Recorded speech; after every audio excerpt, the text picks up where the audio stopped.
I never said anything about find something you love doing. I didn't say anything. I just said find what you're good at. Some people are good at working a 9 to 5 and compartmentalizing like that. Other people are good at managing a lot of tasks or whatever. Find what you're good at, and then like whatever you're best at is probably what you'll get paid the most for, hopefully. You've never jacked off while driving. All men want of being a human. Your friends, your family, your hobbies, even your health. You don't have to imagine, because it's real, and it's called hustle culture. It's a mindset that encourages hard work, allegedly in the pursuit of glory. If you're sleeping, it's because it gives you a slight edge. If you're eating, it's to fuel yourself to work more. And if God forbid you're partying, it comes with guilt. Because while you're partying, your competitors are smoking you, bruh. On one hand, hustle culture is a better vice than, say, drinking 3 bottles of vodka a day, and it can help you get out of a rut. But let's be honest, it's not hard to see how this mindset is flawed. My mom was a pilot? No, she was an electrical engineer on the Looking Glass mission. And yet, not too long ago, it looked so attractive to me. In fact, I even tried it for 3 whole years. In this video, I'm going to talk about 6 big lessons that I've learned since I've given up hustle culture and the movement that I think is taking its place. But first, here's my story. The first time I heard about hustle culture, it felt right. It appealed to something deep within me that desperately wanted to change my life. It was 2015 and I was a textbook unhappy. What's your opinion on hustle culture overall? I feel like Jordan Peterson has a good video about playing to your strengths. You should find out what you do well and do it really well and build your life around that, in my opinion. But don't do, but if you, like, I love hustling. I like hustling when I like hustling, but I also have a natural, like, hustle mindset. My dad did too. Like, we work, like, 80 hours a week, like, if we have to. But, like, that doesn't make me miserable. But if hustling or working a lot makes you miserable, don't do it. Don't force yourself into it either. Like, find your strengths and play to them better. Guy, I'd gone from... I feel like there's no way that an average person can be happy doing this hustle 24/7 shit. If they're not taking time to, like, have friends or do anything, or, yeah. Druggy dropkick to corporate advertising guy who drinks a bottle of wine every night. I don't know which one's better, to be honest. But one day in that advertising job, I started working with this lady from New York City. She had just quit her previous agency to work with ours, and her previous agency was called VaynerMedia. I said, oh, what was that like working there? She goes, well, you know, the CEO, Gary V. And I'm like, no. She's like, you don't know Gary V? Really? She told me about this obnoxious but charismatic guy who simultaneously shat on corporate America while also profiting off it. If you want to have one of the best lives in the world, which is you live on your terms, you have to pay your dues to get there. I was hooked. I started listening to his podcast. I put it on in my morning commute and just get fired up. You know the feeling? And meanwhile, I was admiring Casey Neistat's ability to make a vlog every single day. There was this sense that with massive effort came massive rewards. And the cool thing about that is effort is democratized. Anybody can put in effort. It wasn't about talent, it was about hard work. If you worked the hardest, you'd win. Cool. Suddenly, rewards felt available to me. I got better at my job. I even flew over to New York a couple of times to work with this lady. I ended up being the creative director and writer on 9 Gatorade commercials and even one for the NFL. It really felt like my dreams were coming true. But there was one big problem. I realized that no matter how hard I worked in my corporate job, I would only ever be making somebody else's dream come true. I wasn't building my empire, I was building theirs, man. So I did what any ambitious, childless person would do, and I quit that job to start my own thing. The plan was to build an apparel company based on my illustrations. And once again, I was hooked. Doing this gave me a huge surge of energy and motivation, but as we're soon gonna learn, this was sadly temporary. I was still listening to Gary V, so in my head, my plan was just to grind 7 days a week, 365 days a year. I was gonna outwork the competition. And so for 3 years, from the start of 2016 to the start of 2019, I did exactly that. And then I stopped. But why? Why did I stop? Well, to answer that, I'm gonna have to take you through the 6 lessons that I've learned since I stopped hustling. Can't take myself seriously with that word. When you're watching, there's a particular type of shot in mockumentary type material where somebody's looking at somebody, say like at a desk, and there's a zoom on the camera. Are these done digitally or optically? Do you know? I want to see if I can, like that, like this here. Are they doing digital zooms here in post? Or are they actually optically zooming on the lens, like twisting a lens to zoom? This here is a radon test kit. Like for this. Okay, I'll be putting them everywhere. Please. Do you think it's all manual? Out. Can you do a Zoom like that digitally, or is it gonna look like shit if you do it? Then Toby. No, it's still. Okay, geniuses, how would you do it? Like that. There was a Zoom there too, like this. Kill Bin Laden and then Toby. No, it's still. Okay, geniuses, Boom. how would you do it? Curve the.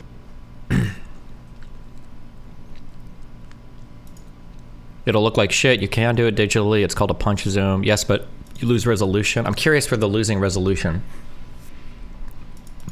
Huh. I wonder if you film like in 4K and only zoom, like, but okay, never mind. I was curious. I'm on the couch now. Grind set, baby. New angle too. Lesson 1. Hustle culture is deeply unsustainable. This is probably the most obvious insight, and most of us know it, so I won't dwell on it. I was young and I had a lot of desperation to change my life. This is also something that I would say for a strength or a non-strength for a person. Working for other people has huge cons and huge pros. It is true that if you're working for somebody else, you're probably not going to get rich generally, and you're making somebody else's dream come true. But you've got a consistent feed of work, you've got a consistent schedule. And there's a lot of shit related to making money that you don't have to worry about because somebody else is getting the work for you.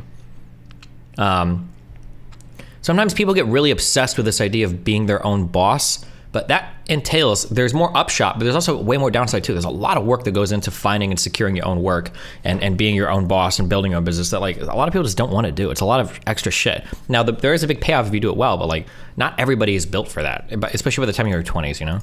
So I used it. But using desperation as your energy source 100% of the time turns out is super unhealthy. Don't get me wrong, it gets things done, but not forever. My main goal was just to be in a different place to where I was, but this would eventually catch up with me in the form of burnout.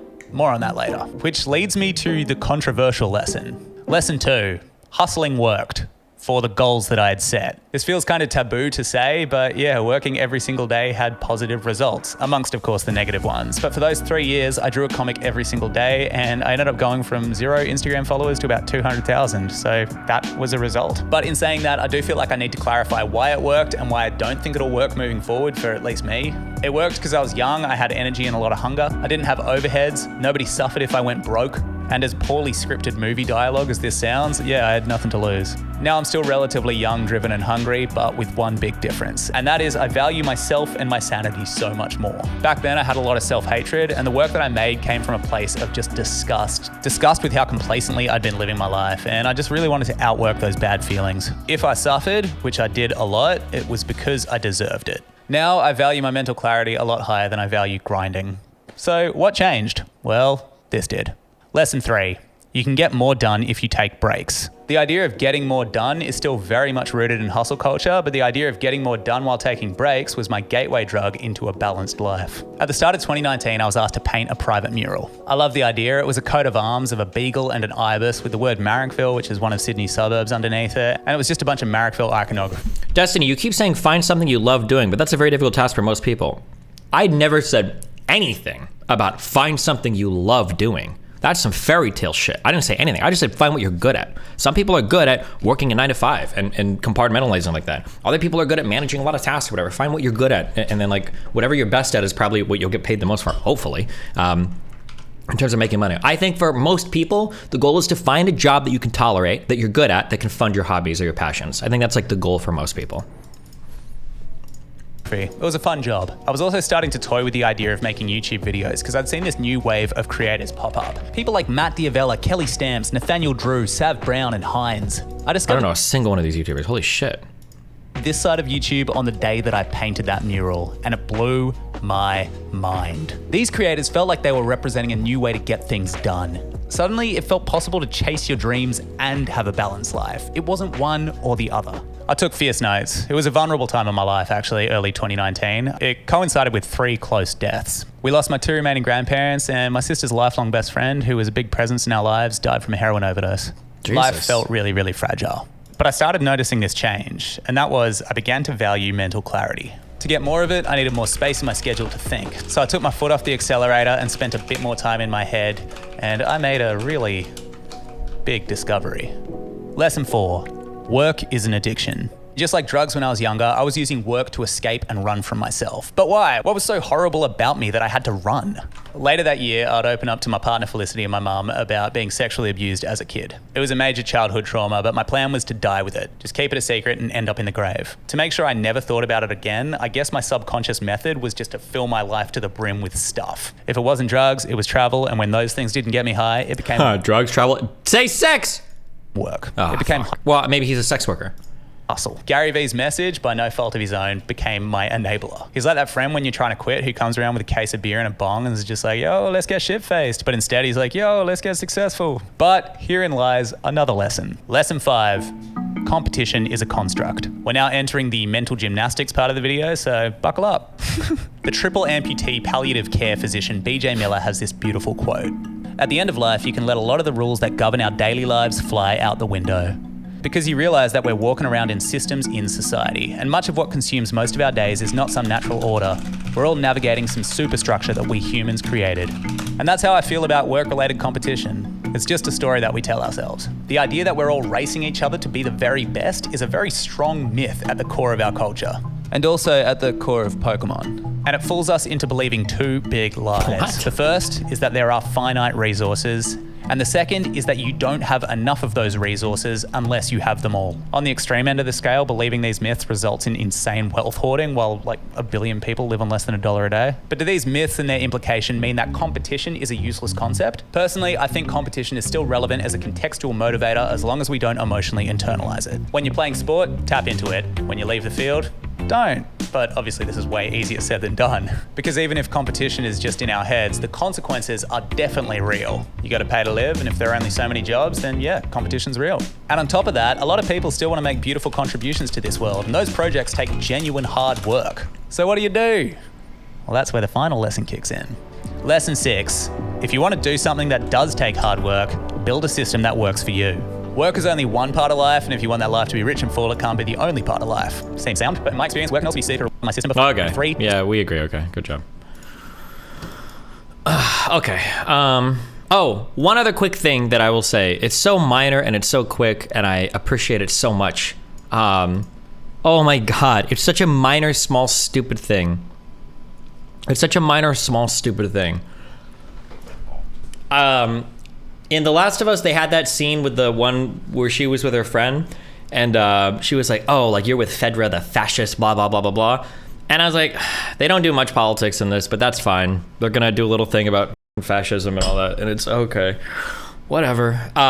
But they were actually nice, and they show that like there's two sides to everything. And even though it's such an inconsequential part of The Last of Us, and it isn't really, they didn't even need that scene. They didn't have anything about it at all. I just appreciate it. It's like, you know what? The Fedra people, there are some good sides and there are some bad sides. And you know what? The Firefly people, there are some good sides and there are some bad sides. And I appreciated how minor and small it was, but the fact that they had that little back and forth, I was warm on the inside. I was like, thank you for not doing another like 3-minute segment on like Fedra are fascists. Like as soon as she said that, I was almost expecting her to be like, yeah, that's why even since Jim Crow, they wouldn't give me the assignment that I deserve as a proud black woman. Like I was almost like ready. We're like, oh, okay, to get it over with. But they had that little moment. I was like, okay, thank you. You know, oh Jesus.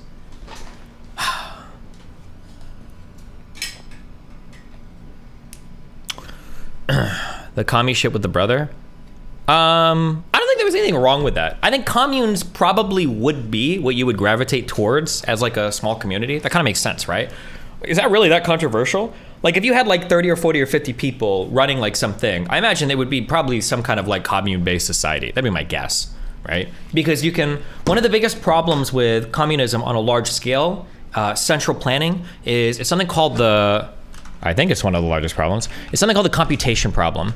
And the issue is that once you start to hit these like really, really huge issues in society, it's really hard to allocate like who does what work, who gets what resources, and then who do we allocate what services and goods to. That's really, really difficult to ask once you start to get into a larger society. But if you've got like 40 or 50 people, it's, first of all, a lot of the issues of communism or socialism or taxation are solved because your money is not going to an anonymous government and disappears, you don't see it. Like your resources are literally going to your friends and family, right? Like, oh, like I do this work for my commune because like Fred and Jacob and Sam down the street like are getting food, you know, like I think it makes sense, you know. Like I think communes I would imagine that type of like sharing society you'd probably gravitate towards with a group of like a very small group of civilized people. That'd be my guess. I prepared for this interview by jacking off. I've never been clipped saying a slur, which is so funny because offline I say so many. I'm here to say men are better than women. How many followers if I get her virginity? Jesus some people in my Christ. comments know who you are. No, they don't. Yeah, some people were like, isn't he the one who believes in flat earth? Your show needs a name though. Like, what the fuck? This is our show. Yeah, our show is gonna be called the ISIS. Cheers to 100 fucking million views and real game. I hope the boys are watching this one. Okay, are you in love with me yet? Hey, people of the world, remember, if she's not a virgin, it's not worth it. What if she's a virgin who does OnlyFans and who's going to hell? That's better than what you get in society today. Like, you can repent for that. No, but for real though, OnlyFans girls go to hell. I'm gonna shit on you. I'm gonna lap you 1,000-fold. I'm gonna be bigger than her 1,000-fold with Donald J. Trump. Being a conservative just means your mind is healthy. This is not healthy, dude. Like making a bunch of money with tits. These people, they pop perks. These guys are stroking their dicks to you. They're not gonna stroke their dicks to me. No, actually a girl commented and said, does he have OF? Oh, really? Yeah. I don't, because my cock is small. This platform is kind of like, they're not nice to us right-wingers. So I'm the most banned guy on the whole Were you a website. political streamer? Or were Yeah. you just like a gamer who said the N-word and you're calling yourself a conservative? No, I was political. Like, you talk about politics. Every single day I called libtards retarded. That's not even being political. That's just being like an ass. And in my podcast, we debunk liberal retards and OnlyFans girls. And then, Debunked me. you know what's funny is, I'm a nice guy. I wouldn't do that to her. Oh, so you brought OF girls on and debunked them. Yeah, and the ones we didn't debunk, we fucked them. Jesus Christ. Close your eyes and imagine a female airplane pilot. Do you feel comfortable? It's like men gotta lead, dude. Like, women for some reason are just fucking, no offense, you guys are fucking retarded losers because you guys fall into your feelings a lot. They bleed once a month. Like, imagine how weak you have to be to bleed. Listen. What's your body count? Have you shared it on air? No, I got a head count. It's over 100. I've never gave head. It means You've never given head. Never. Because you're insecure about it? Yes. Oh, it's recording. Yo, Adam! She's in love with me, bro. Look at this, bro. I can kidnap this bitch. Wow. This is great. Hey, welcome back to the show. We're here with dumb liberal bitch. I live with her, so if I'm getting on Fresh and Fit, she's coming too. And I don't really care, bro. Just put me on. She doesn't have to come. Yo, cheese pizza. This is code for pedophile. You should talk to my ex. He's a pedophile? I took a picture of the house and there's like a chessboard out front. And he goes, yo. Masonic checkerboard. Yeah. He knows this shit. I love you, bro. I thought you were a lesbian. To be gay is to be immature. There's something about gay guys that it's like, it is a party mode. To be gay is a party mode of just cocaine and fucking dicks. Because, like, think about it. There's nothing more mature than living with a woman. That's a bitch. Hey, man. If I was gay, living with men, that would be a lot of fun. Do you feel like you're bisexual? No, I've never been attracted to a gay. You're saying it's like a party stage. I feel like then you're like, okay, there's fun in that. Like, I don't think straight men would find fun in fucking men. This is where she's getting it wrong. Why people find it fun is because of the media. You see these Netflix series and movies where they're just like promoting two men kissing.